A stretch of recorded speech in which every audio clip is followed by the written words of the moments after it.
7. And McCarron goes down the field, and it's caught and breathes in for the touchdown. Two things in life that suck: death, taxes, and 85 will always go.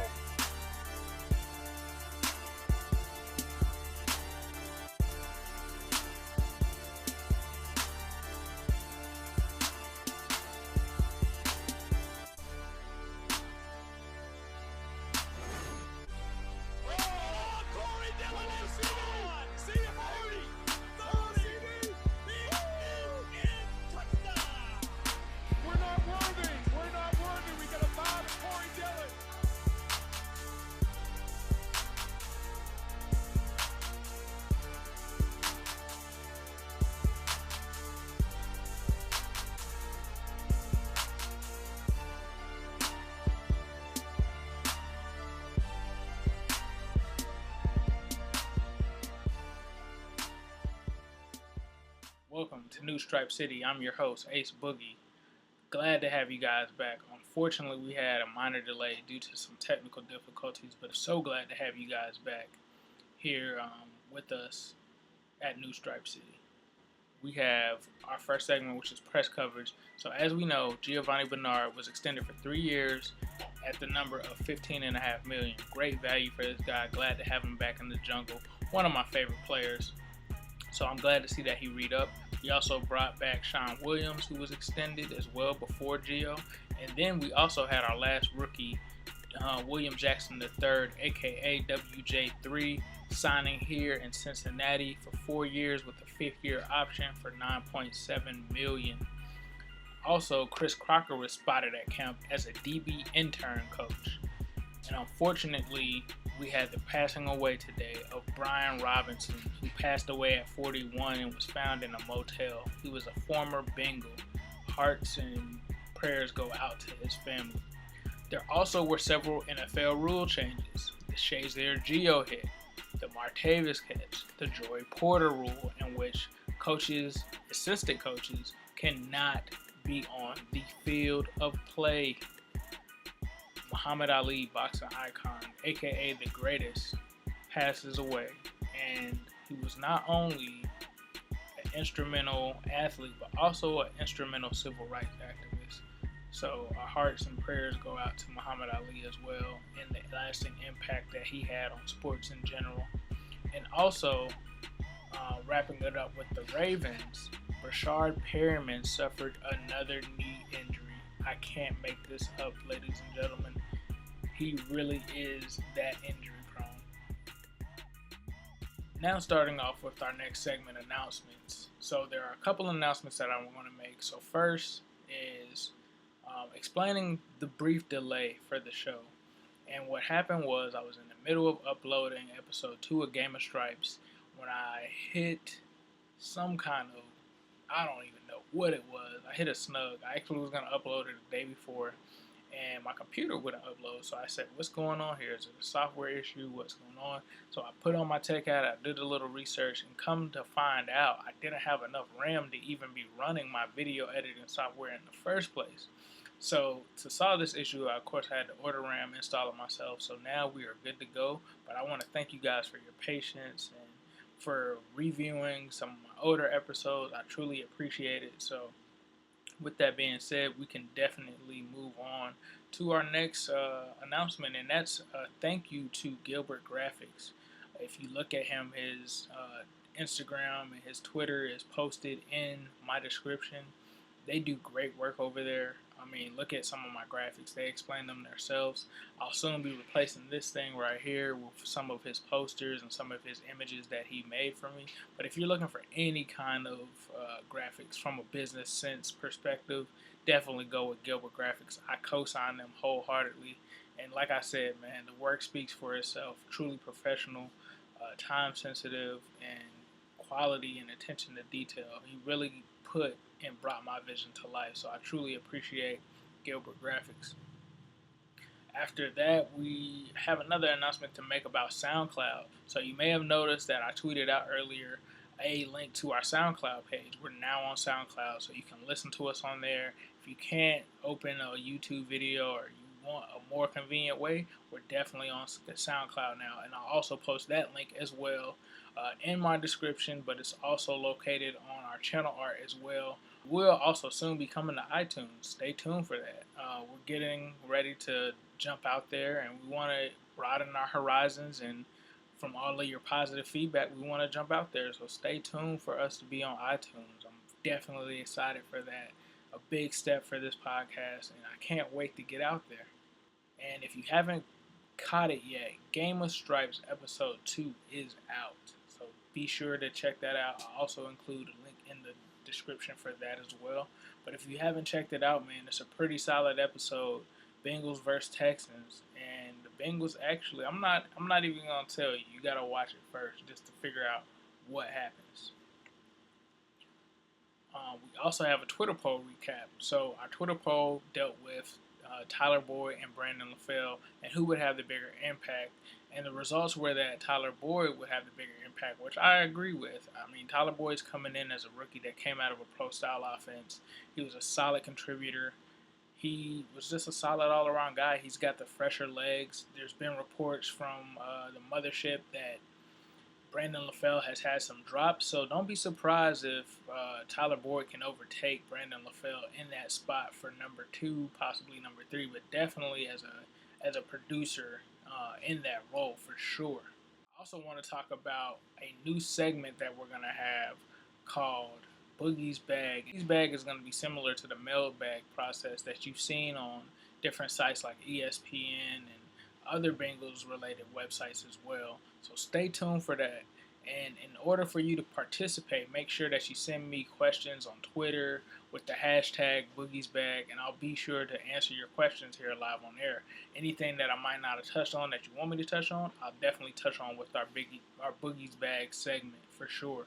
Also want to announce that soon we will be having a segment also called Behind Enemy Lines, in which I will bring on some Steelers fans and we'll talk football. I actually got this segment idea from a guy who sent me some comments on Twitter. He's actually a Steelers fan, and he wanted to get, I guess, the Steelers side of things out on the table so we could talk and debate about certain things. And I mean, as long as it's a fair, intelligent conversation, I'm good with it.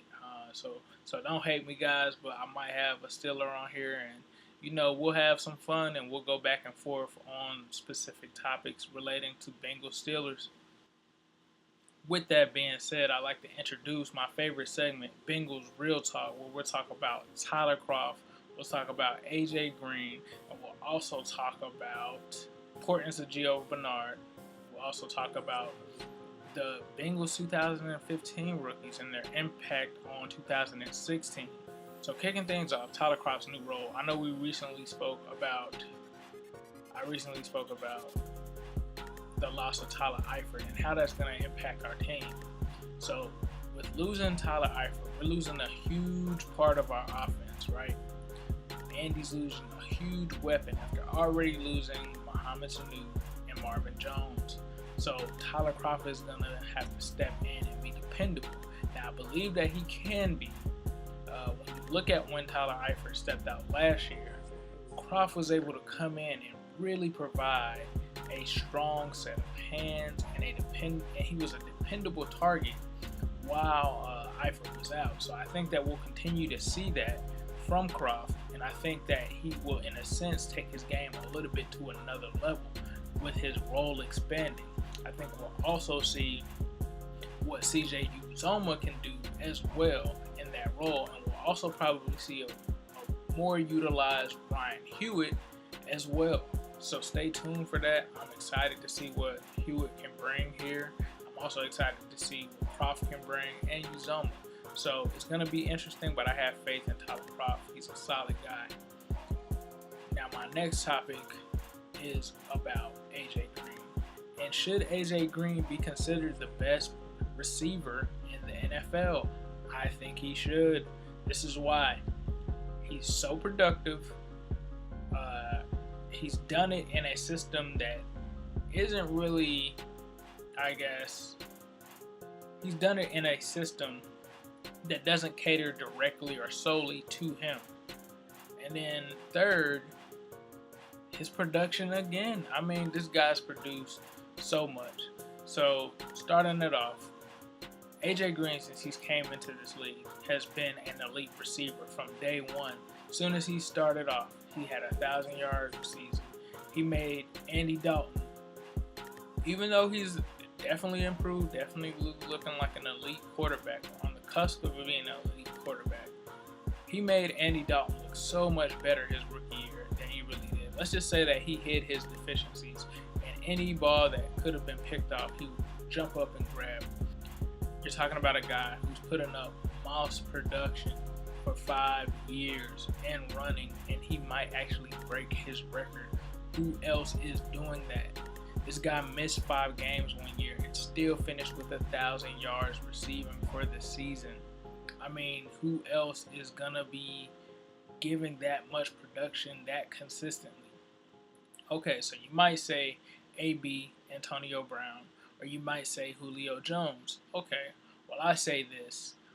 We all notice, because a lot of us play fantasy football, we noticed the difference once Big Ben was out of the game. Antonio Brown was not the same receiver. AJ Green does not suffer from that. It doesn't matter if you threw Johnny Manziel in at quarterback, he's gonna get off. Ryan Leaf, Ryan Mallett, it doesn't matter. I could jump in there and try to throw some Hail Marys and stuff to AJ. He might still come down with me. He's also a guy that plays in a system where he doesn't receive as many targets as these guys. And he still put up numbers that, in a sense, were considered great numbers. PFF graded this guy out as the second to third best receiver of 2015, and he saw nowhere near the amount of targets. Do you understand what he would do with that many targets? Do you understand what AJ Green would do with that? I don't think you do. And to me, he doesn't get his justice, or he doesn't get his due, because when Megatron retired, there left a gap. But one thing that you can always count on with AJ was, from that many years ago, 2013, till now, he's always been a top 5 receiver. You can't say the same about some of those other guys, okay? So to me, a lot of people might say AB, a lot of people might say Julio, but none of those guys can do what AJ Green does and can produce at that level and can continue to produce at that level for years. And I feel like a lot of people are getting ahead of themselves because they forget guys like Des Bryant, and him and AJ are guys who have produced consistently, have always been in that top 5. So to me, with Calvin Johnson leaving that void, who better than to step in to that void than AJ Green? And I think this year we'll see him take another step with some of those other guys being gone, and people will realize how great this guy is. Truly, Adriel Jeremiah, and that's no bias. This man is a monster, and you guys will see it. I mean, when you're putting up mouse numbers, I don't know what to tell you. So next, we'll move on to the importance of Gio Bernard and who we should extend next. So to me, Gio is one of my favorite players. He's very explosive. He's very key to what we do as an offense. He's a guy that can take the dump downs, he can take the screens, he can make those plays that go from 0 to 90. I mean, he's just a home run hitter. And another underestimated part of his game is how great of a blocker he is. This guy can pick up blocks like he can pick up a block in his sleep. This guy is very talented. He's well-rounded. He actually, in a sense, if you look at the snaps, has been the starter for the past 2 to 3 years in terms of snaps and the majority of snaps. So, absolutely love the signing. I mean, this guy is solid. I mean, what else can you really ask from him? He's almost kind of like Darren Sproles, but a little bit more better and a lot younger. So I love the signing. And in terms of who we should sign next, my money would be on Kevin Zeitler. If it was me, I'd definitely go after Zeitler. I've heard whispers of Drake Kirkpatrick. I'm not so sure that I would want to give that money to him, just being as the price that you have to pay for a corner these days.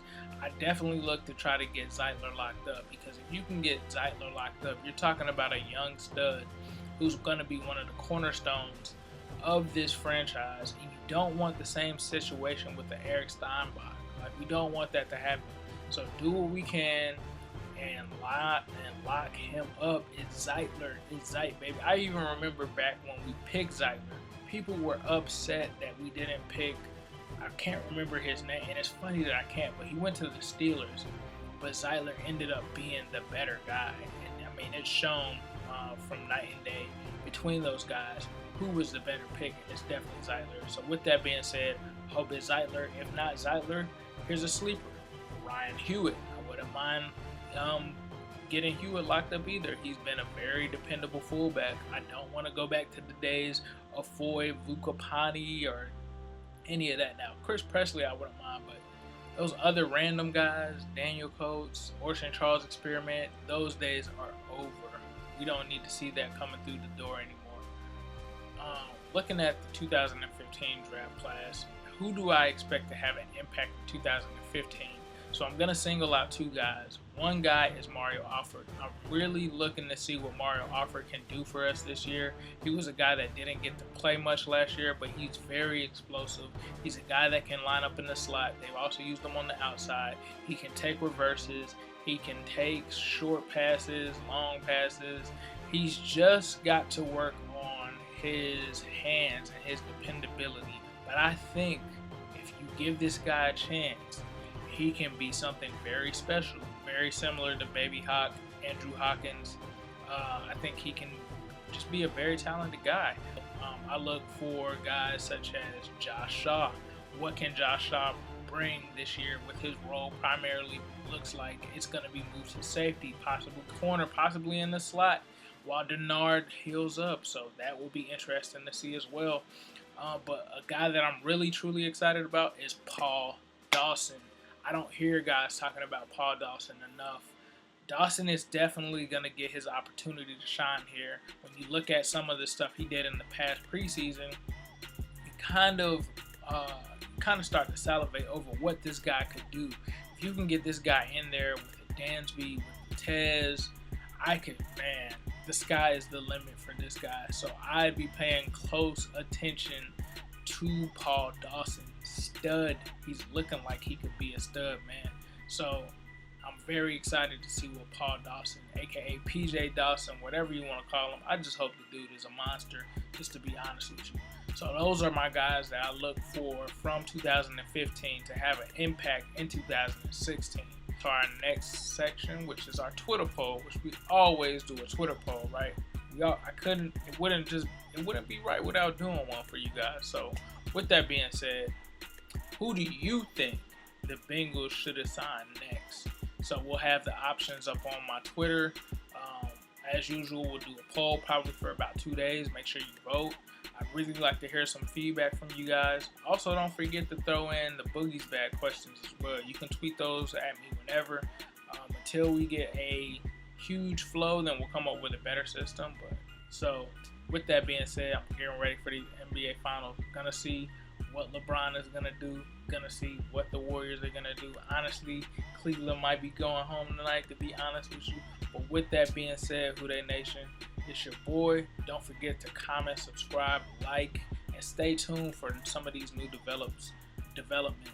And I look forward to seeing you on our next episode of New Stripe City.